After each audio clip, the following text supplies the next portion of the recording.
Hello and welcome to Fresh Face One Shots. My name is Joey, And I'm Jacob. and today we are back with Wonder Woman by Tom King. This is issue number 18 with a really lovely cover. I love this one. This one's really nice. Daniel Sampere is always great. There are just certain ones that stand out more than most, and I love this one. So, Is this the penultimate issue to the arc?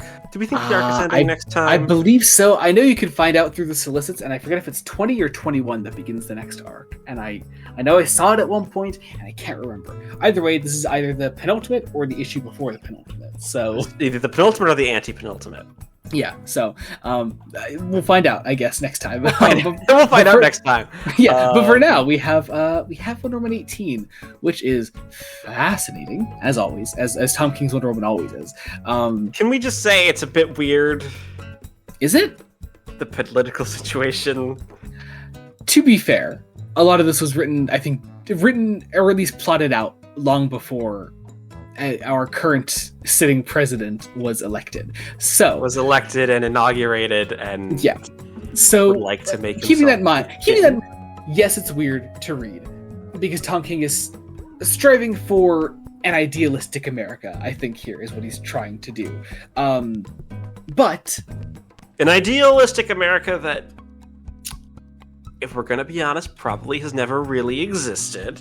yeah, I think it's the way that I'm reading it is King is tackling what America should be and what it definitely isn't.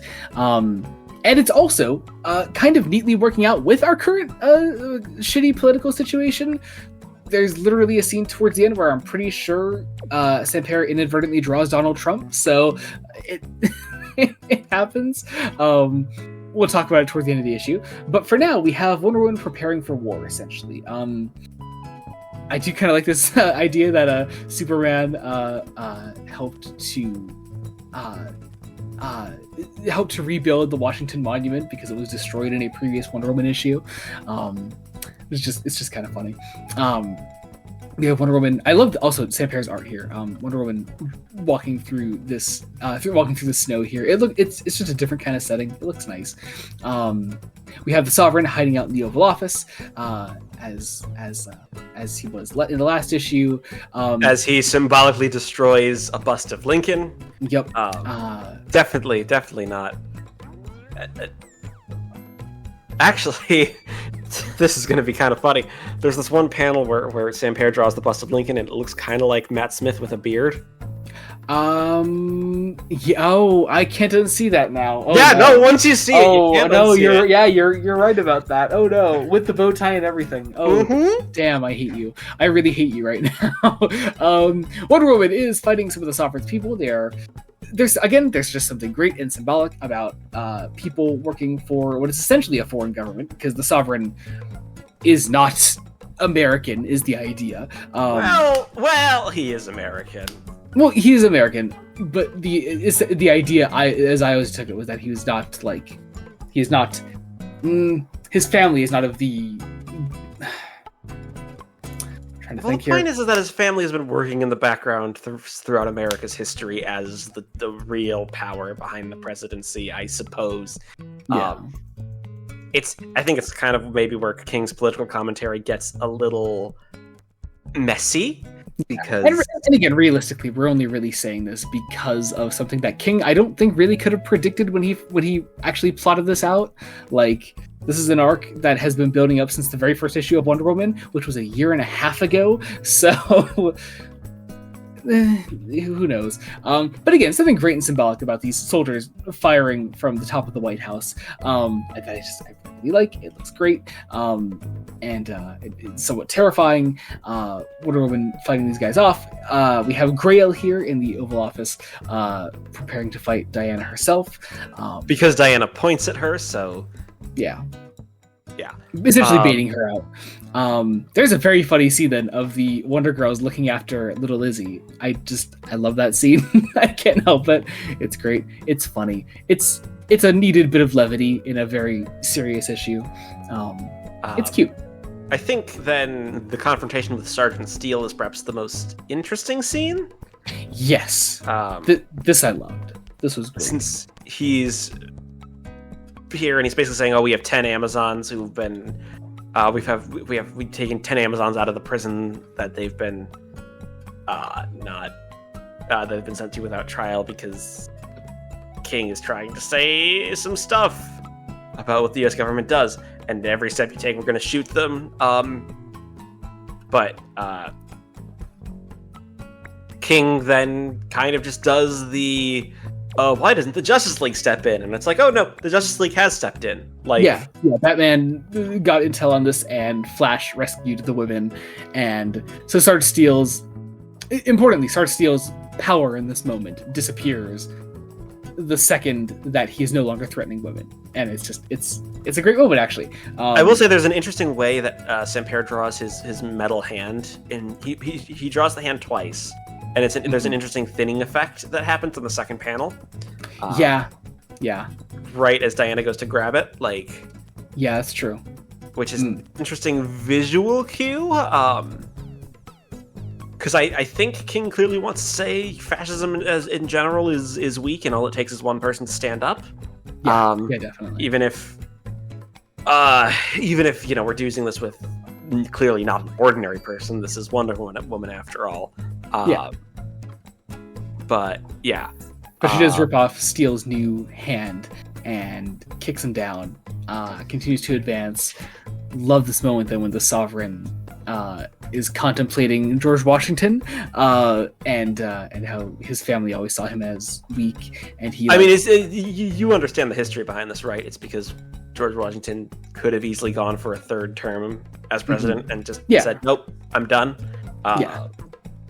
Creating a precedent that wouldn't be broken until Roosevelt, and then hopefully never again after Roosevelt. Hopefully never again. And again, I mean, surprisingly apt commentary here for something that, again, Tom King couldn't really have planned out as perfectly as it happens to work out. There are things that Tom King clearly gets. I don't think he clearly gets everything. And he then does this weird moment of levity, which I think is supposed to be commenting on nationalism without understanding nationalism, using a parody of nationalism. I don't think it entirely gets it. I'm talking about General Glory. Yeah, it's Tom King also loves really obscure DC characters created by Keith Giffen and J. Dan Mateus, which is very cool. General Glory here, who was literally created as a Captain America parody for DC, and it's an odd character to include this moment. I don't think he really gets enough time for King to actually comment on him much.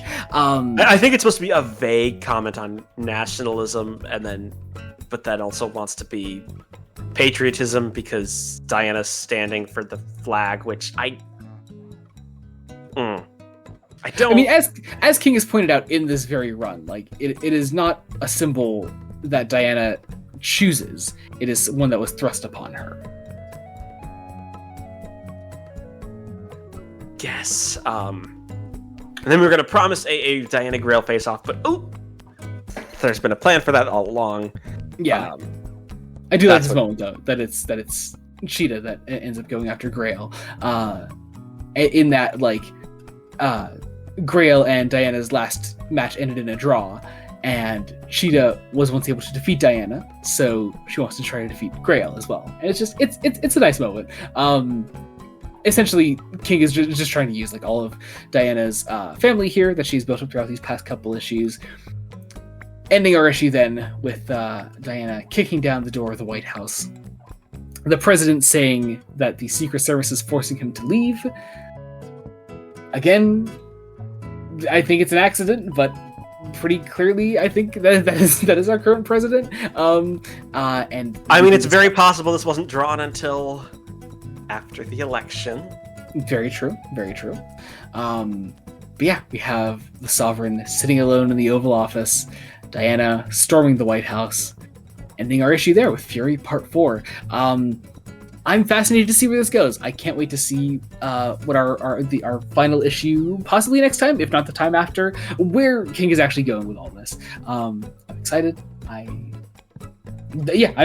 think a lot of this arc will depend on how it wraps up, and I personally have enjoyed the ride up to this point.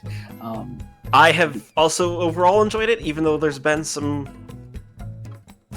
push and pull if you've been following these, there's been a lot of push and pull of like, Yeah, I mean that's fine. It's fine.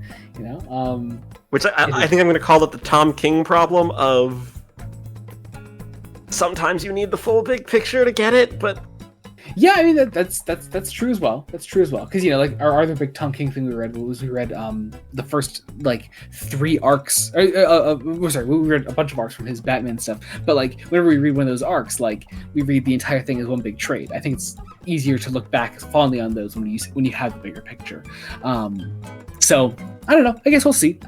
I'm also just generally most excited to see where we go after the Sovereign stuff because we've literally been doing this since issue 1. So I'm very excited to see where King decides to go after the Sovereign, and how he decides to develop Lizzie from this point, and potentially what he does with more larger Wonder Woman family drama. I'm excited to see more of that as well. So I guess we'll see. But I guess that about does it. I guess check out other Fresh Face one-shots we do. We cover Superman by Joshua Williamson. Obviously, we cover Wonder Woman by Tom King. We cover Batman The Long Halloween, The Last Halloween, The End of the Long Halloween Saga. We also cover The Uncanny X-Men by Gail Simone. And I guess sometimes cover X-Men by Jed McKay. I might not be doing it for much longer. It's kind of hard to continue to be interested in that run. I'm sorry. It just kind of is. Also, check out the main podcast, Fresh Face Comics. As of yesterday, we put out our episode on Preacher, Book 1. We discussed the first 12 issues of Preacher. It was an insane discussion. I'm so happy with it. It's a 3-hour episode. I had to describe scenes that no one should have to describe. I'm so glad you did. So check out that episode. I'm very proud of it. Also check out the end of that episode where we revealed what we're covering next time on Fresh Face Comics. I'm very excited about it. I know you are. We're having a great time with it. So also our socials, our link trees will be in the description below. You can follow us right there and follow us. Subscribe to the channel, Blood Donut Studios. Any and all support means the absolute world to us. Until next time, this has been Joey Morgan. And Jacob Licklider. Goodbye. Bye.